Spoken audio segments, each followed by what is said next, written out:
One of the hardest parts of emotional abuse isn't always the yelling, the broken things, or even the manipulation.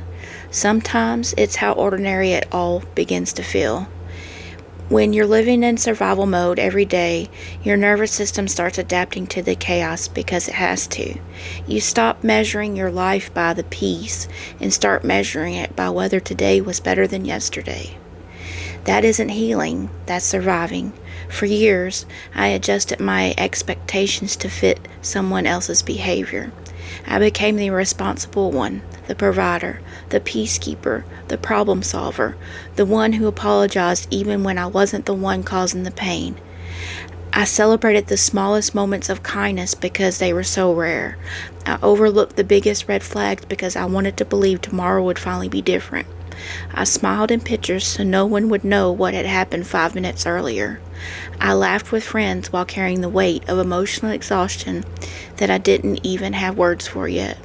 I told myself this was just relationships. I told myself every couple struggled. I told myself if I worked harder, loved harder, forgave harder, things would eventually change. They didn't. The truth is, emotional abuse doesn't always happen in one devastating moment.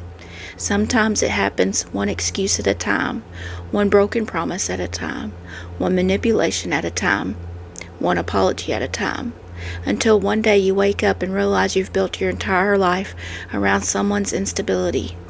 If any part of today's episode sounded familiar, I want you to know this: living in constant stress isn't normal. Feeling you have to monitor someone else's mood to stay safe isn't normal. Walking on eggshells isn't love. Constantly questioning your own reality isn't trust.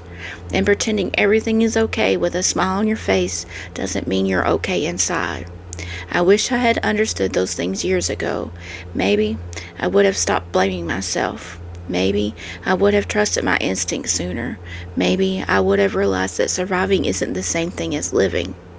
If you're listening to this today and you're still in that cycle, I hope you remember this. You deserve a life of peace where it's not something it has to be earned. You deserve relationships where love doesn't require fear. And most importantly, you deserve to trust yourself again. Until next time, I'm a soft-spoken survivor.